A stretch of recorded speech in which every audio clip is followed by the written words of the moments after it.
Hello, my name is Joel Oughton and my presentation's on cross-site request forgery, also known as CSRF. And excuse me if my voice sounds a little bit raspy, I'm battling a bit of a flu at the moment. Let's start by an example and look at the biggest online video site, YouTube. They used to be vulnerable to a CSRF flaw whereby people could perform any user actions, such as they could flag videos as inappropriate on the behalf of another user to remove videos, perhaps for financial or political gain. They could affect popularity of videos for the same reasons, and comment spam. They could post comments on behalf of people that may spread the attack or make money off spammy links. Here's an example HTML page that shows how this exploit works.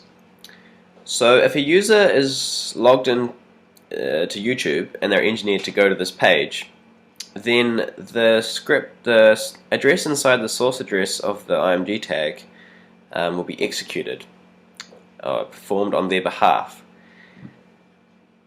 Now IMG source tags download this URL or perform this action entirely because then the browser is not sure if it's an image before it has been completely downloaded.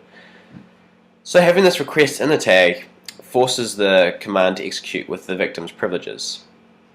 And of course YouTube thinks it's a valid request coming from the user and lets the action go through and make changes to their account. There exists another method for exploiting YouTube, and well, there existed another method. It's recently been fixed, and the problem was that YouTube allowed requests from any Google.com domains. So as you can see in the XML cross-domain policy file, I've added this line here in, but this is what it used to look like. I've seen screenshots.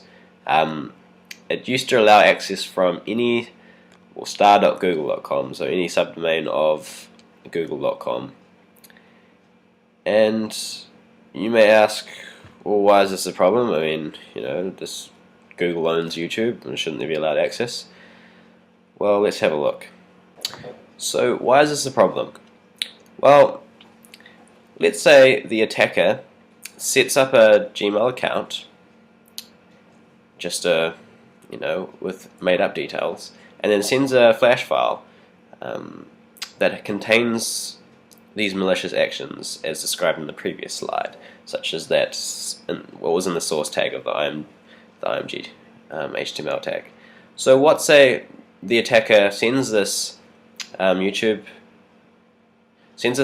flash file to the Gmail account they've created, and then sets up an HTML page that first authenticates with their manufactured Gmail account, and then loads the flash file from that account.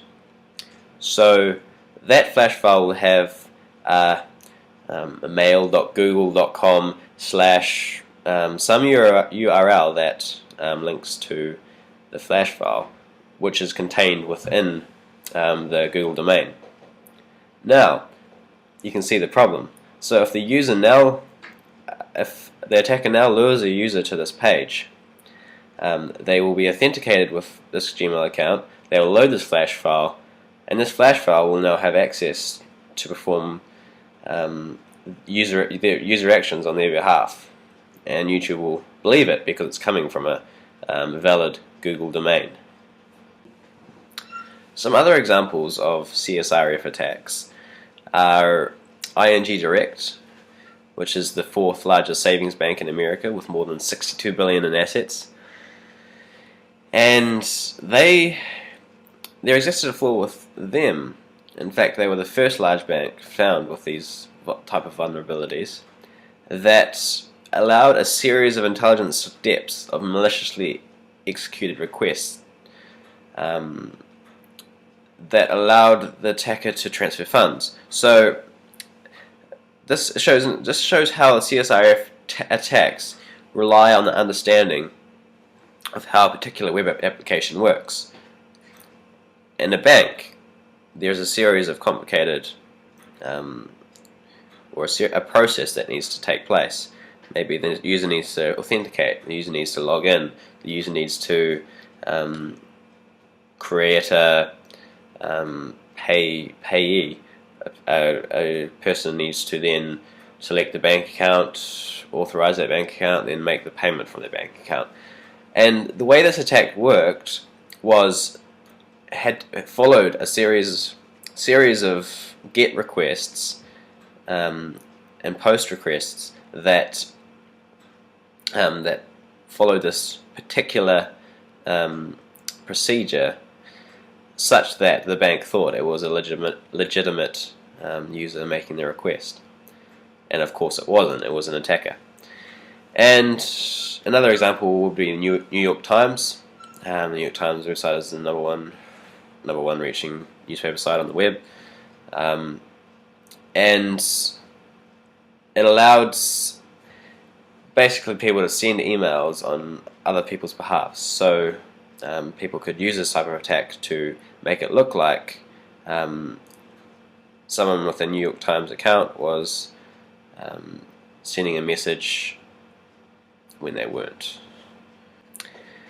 Let's have a look at the formal definition of CSRF.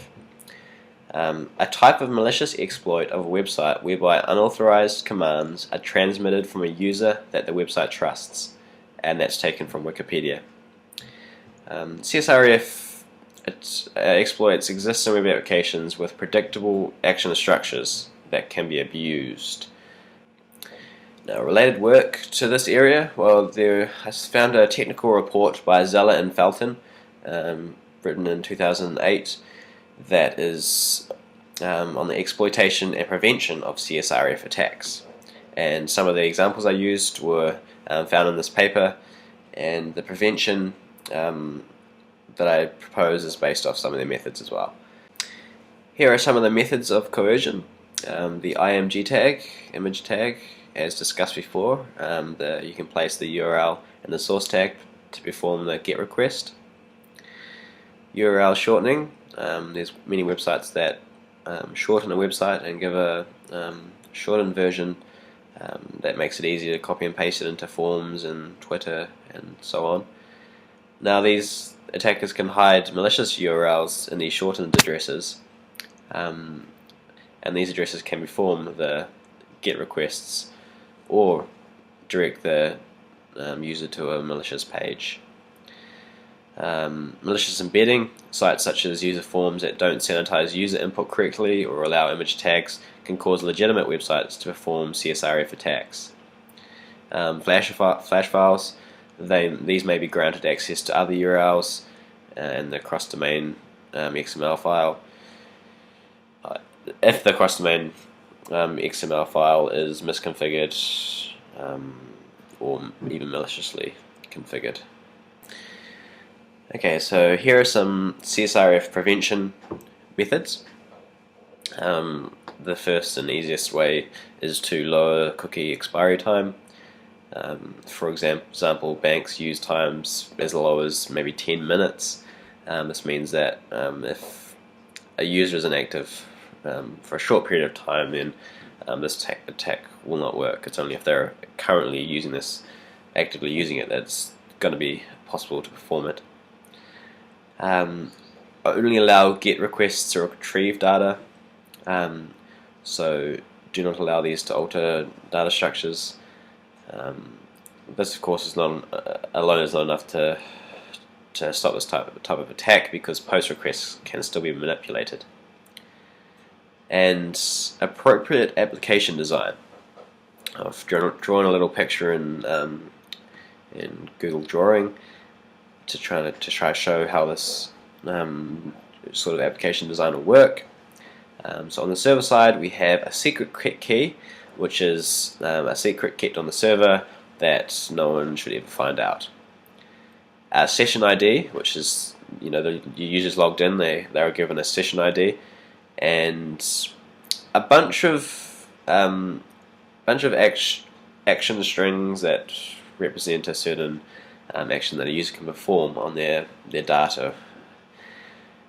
So when on the client side, when a form is generated that allows the web application to perform some change to the user database through a post request, the server side combines all these three things: a secret key, session ID, and send. For example, we're going to go with an example of send comment action, and hashes all up and sends the hash to the client side. Now what the client side does is it embeds it in the post request and sends it when it comes to time where the user submits the form and sends it back to the server. It includes this this hash key. So when the server receives the send comment form action, it regenerates this and compares the two. If they are equal, then this is a valid request, and they let the action go through and make changes to the database. This stops any CSRF attack taking place, because a client it authorizes a specific form on the client side to perform the action by generating this hash. A user can't just be redirected to a page, or for example, an IMG tag won't cut it, because there won't be the hash key won't be available to them, so they won't be able to authorize that request. So it basically forces each request to the server to be authorized in some way. In conclusion, big names have been affected by CSRF attacks, such as YouTube and ING Direct Bank. There's several methods of coercion, malicious websites using IMG tags, etc. Good application design or use of a good framework can prevent such attacks by authenticating every action that your user performs. Thank you.